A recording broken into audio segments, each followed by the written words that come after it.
Hello students, welcome back to our channel కోటి మీ సేవ. ఈ రోజు వీడియోలో మనం ఏంటంటే ఏపీ పాలసీకి సంబంధించి కౌన్సిలింగ్కి మనకి ఏమేమి డాక్యుమెంట్స్ అవసరం అవుతాయి అనే దానిపైన ఈ వీడియో ఉండబోతుంది అనమాట. మీరు కనుక ఫస్ట్ టైం మన ఛానల్ విజిట్ చేస్తే వెంటనే సబ్స్క్రైబ్ చేసుకోండి, పక్కన ఉన్న బెల్ మీద క్లిక్ చేసి ఆల్ అనే ఆప్షన్ కూడా సెలెక్ట్ చేసుకోండి. దాని ద్వారా మనం ఎప్పుడు వీడియోస్ అప్లోడ్ చేసినా మీకు వెంటనే నోటిఫికేషన్ రూపంలో అందుతాయి. అలాగే డిస్క్రిప్షన్లో ఉన్న మన వాట్సాప్ అండ్ టెలిగ్రామ్ గ్రూప్స్ కూడా జాయిన్ అవ్వండి. Thanks for 35K subscribers. So ఇక టాపిక్లో కనుక వెళ్ళినట్లయితే ఇప్పుడు నేను చెప్పేది మీకు టీజీ తెలంగాణకు సంబంధించిన పాలసీకి సంబంధించిన సర్టిఫికేట్స్ వెరిఫికేషన్కి ఏమేమి అవసరం అవుతాయని చెప్తున్నాను అనమాట. సో ఆల్మోస్ట్ మన ఏపీ వాళ్ళు కూడా ఇవే అవసరం అవుతాయి, కానీ అందరూ కూడా సర్టిఫికేట్స్ ఇవన్నీ తీసుకెళ్లాల్సిన అవసరం అయితే లేదు. ఇప్పుడు చాలా వరకు అంతా ఆన్లైన్లోనే వెరిఫికేషన్ జరిగిపోతుంది. చాలా వరకు ఆఫ్లైన్లో వెళ్ళే వాళ్ళు ఈ సర్టిఫికేట్స్ అన్ని తీసుకెళ్ళాలి, ఆన్లైన్లో చాలా వరకు అయిపోద్ది అనమాట. బట్ అసలు ఏమేమి సర్టిఫికేట్స్ మనకి రిక్వైర్మెంట్ అవుతాయి చూద్దాం. ఇప్పుడు నేను చెప్పే సర్టిఫికేట్స్ అన్నీ కూడా ఎక్స్పెక్టెడ్ మాత్రమే, కానీ 99% మ్యాక్సిమం ఇవన్నీ కూడా మీకు కూడా అవసరం అవుతాయి అనమాట. సో ఫస్ట్ ఆఫ్ ఆల్ వీరు అడిగేది మనకి పాలసెట్ యొక్క ర్యాంక్ కార్డ్ అయితే అడుగుతున్నారనమాట. సో పాలసెట్ ర్యాంక్ కార్డ్ ఎలా తీసుకోవాలో తెలుసు కదా మీకు. ఏపీ పాలసెట్ 2025 మీద క్లిక్ చేయండి. క్లిక్ చేయగానే మనకి ఈ విధంగా ఇది ఓపెన్ అవుతుంది అనమాట. మెయిన్ పాలసెట్ వెబ్సైట్ అయితే ఓపెన్ చేయండి. ఓపెన్ చేసిన తర్వాత ఇక్కడ మనకి పాలసెట్ ర్యాంక్ కార్డ్ కనబడుతుంది కదా, దీని మీద క్లిక్ చేసి మీ యొక్క పాలసెట్ యొక్క హాల్ టికెట్ నెంబర్ ఎంటర్ చేసి వ్యూ ర్యాంక్ కార్డ్ క్లిక్ చేయగానే మీ యొక్క ర్యాంక్ కార్డ్ డౌన్లోడ్ అయితే అయిపోద్ది. అదో డౌన్లోడ్ చేసుకుని ప్రింట్అవుట్ తీసుకుని ఉంచుకోండి.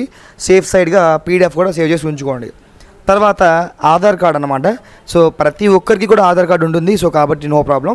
ఒకవేళ మీ ఆధార్ కార్డులో ఏవైనా సరే తప్పులు ఉన్నట్లయితే కనుక 10th క్లాస్ హాల్ టికెట్ మీకు ఆల్రెడీ వచ్చి ఉంటుంది కదా, దాంట్లో ఏ విధంగా మీ స్పెల్లింగ్స్ ఉన్నాయో, దాంట్లో ఏ విధంగా మీ ఫాదర్ నేమ్ ఉందో, దానిలో ఏ విధంగా మీ యొక్క డేట్ ఆఫ్ బర్త్ ఉందో, అదేవిధంగా ఆధార్లో కూడా అన్నీ మారేలా చూసుకోండి. అండ్ ఒకసారి మీరు ఆధార్ అప్డేట్ కూడా చేయించుకోండి. బయోమెట్రిక్స్, ఫోటో ఇవన్నీ అంటే పాలసెట్ కోసం కాదు, జనరల్గా చేయించుకోండి. అండ్ నెక్స్ట్ మనకి SSC or equivalent marks memo, 10th class యొక్క మార్క్స్ మెమోస్ అనమాట. స్కూల్స్లో ఇంకా వచ్చిండవు కాబట్టి నో ప్రాబ్లం. మీరు ఆన్లైన్లో తీసిన ప్రింట్ ప్రతి ఒక్కటి కూడా వర్క్ అవుద్ది. లేదంటే మీరు బోర్డ్ ఆఫ్ సెకండరీ ఎడ్యుకేషన్ ఉంటుంది కదా, బీఎస్సీ ఏపీ, ఆ సైట్లోంచి తీసుకున్నా కానీ అది బాగుంటుంది అనమాట. 10th class results marks memo అనేది. తర్వాత 4th to 10th వరకు స్టడీ సర్టిఫికేట్స్ అయితే అడుగుతున్నారు. ఇవి ప్రీవియస్ వాటిల్లో. అండ్ మనకి ఏపీ వాళ్ళు అయితే అడగట్లేదు అనమాట. సో అవి ఆన్లైన్ వెరిఫికేషన్లో అయితే అడగరు, ఆఫ్లైన్కి వెళ్తే మీరు అడుగుతారు. సో ఆన్లైన్లో మనకి ఇవైతే అడగరు. నెక్స్ట్ ట్రాన్స్ఫర్ సర్టిఫికేట్ టీసీ, ఇది కూడా మనకి ఆన్లైన్ కౌన్సిలింగ్లో అవసరం లేదు. మీరు కాలేజ్లో జాయిన్ అవ్వడానికి వెళ్ళేటప్పుడు కావాల్సి ఉంటుంది, ఆ లోపు మీరు తీసుకోవచ్చు. అండ్ ఇప్పుడు ఆ ప్రజెంట్ మనకి ఇప్పుడు అన్ని స్కూల్స్లో టీసీలు అయితే ఇస్తున్నారు. తర్వాత ఇన్కమ్ సర్టిఫికేట్ అనమాట. ఇది కూడా మనకి 2025 ఉండేలా చూసుకోండి. అంటే ఎస్పెషల్లీ ఇంకా టైం ఉంది కాబట్టి మీరు అప్లై అయితే చేసుకోండి మీ సేవకి వెళ్ళి. సో 2025 అయితే బెస్ట్ అనమాట, తీసుకోండి. అండ్ లేదు 2023 22 ఉందంటే పర్వాలేదు, కానీ మనకి ఇంకా టైం ఉంది కాబట్టి మీరు డిలే చేయకుండా తీసుకోవడం బెస్ట్ ఆప్షన్ అనమాట. అండ్ అదేవిధంగా ఈడబ్ల్యూఎస్ సర్టిఫికేట్ అనమాట. ఇది ఓసీ వాళ్ళకి మాత్రమే వస్తుంది. ఎవరైతే ఈడబ్ల్యూఎస్కి ఎలిజిబిలిటీ ఉంటారో వాళ్ళు ఈడబ్ల్యూఎస్ సర్టిఫికేట్ కూడా తీసుకోండి. ఎకనామికలీ వీకర్ సెక్షన్, ఇది ఓసీ వాళ్ళకి మాత్రమే ఇస్తారనమాట. దగ్గరలో ఉన్న మీ సేవకి వెళ్ళి 10 రూపాయలు స్టాంప్ తీసుకుని లాయర్తో నోటరీ చేయించుకుని అప్లై చేసి ఎంఆర్ ఆఫీస్లో సబ్మిట్ చేయాల్సి ఉంటుంది. ప్రాసెస్ అనేది వెళ్తే వాళ్ళు చెప్తారు మీకు. సో మీరు అది ట్రై చేయండి అనమాట. ఓసీ వాళ్ళు అయ్యండి ఈడబ్ల్యూఎస్ కోటాకి మీరు ఎలిజిబుల్ కనుక అయినట్లయితే. అండ్ అదేవిధంగా నెక్స్ట్ చూస్తే మనకి క్యాస్ట్ సర్టిఫికేట్ అనమాట.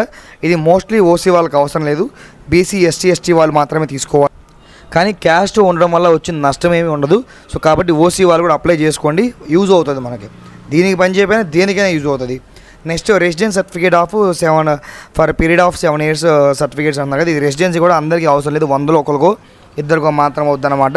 తర్వాత నాన్ లోకల్ క్యాండిడేట్స్ వాళ్ళని కూడా అలాట్మెంట్ ఆర్డర్లో కన్సిడర్ ఇవన్నీ అడుగుతున్నారు. సో మెయిన్లీ మనం ఇక్కడ చూసేది ఏంటంటే పాలసెట్ యొక్క rank card, 10th class marks memo, transfer TC certificate, income certificate, EWS eligibility ఉంటే ఈడబ్ల్యూఎస్ సర్టిఫికేటు, క్యాస్ట్ సర్టిఫికేట్తో పాటుగా మీరు కనుక ఫిజికల్లీ హ్యాండిక్యాప్డ్ పిహెచ్సి అయినట్టయితే కనుక ఆ పిహెచ్సి సర్టిఫికేట్ కూడా కావాలి. సదరన్ సర్టిఫికేటు లేదా ఎన్సీసీ అయితే ఎన్సీసీ సర్టిఫికేట్ కూడా కావాల్సి ఉంటుంది.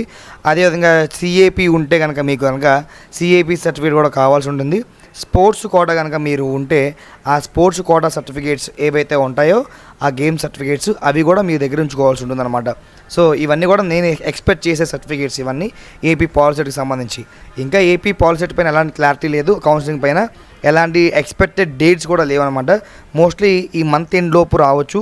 ఎక్స్పెక్టెడ్ జూన్ 2nd లేదా 3rd వీక్ అనమాట నేను ఎక్స్పెక్ట్ చేసేది. ఇన్ కేస్ వచ్చిన వెంటనే మీకు తెలియాలంటే మన గ్రూప్లో జాయిన్ అవ్వండి, డిస్క్రిప్షన్లో ఉన్న వాట్సాప్లో జాయిన్ అవ్వండి, టెలిగ్రామ్ గ్రూప్ కూడా ఉంది మనకి. అండ్ ఛానల్ సబ్స్క్రైబ్ చేసి కీప్ వాచింగ్ చూస్తూ ఉండండి, నేను అప్డేట్స్ ఇస్తూ ఉంటాను అనమాట. ఇంకా సబ్స్క్రైబ్ చేసుకోకపోతే వెంటనే సబ్స్క్రైబ్ చేసుకోండి. మీ పాలిసెట్ ఫ్రెండ్కి ఈ వీడియో షేర్ చేయండి.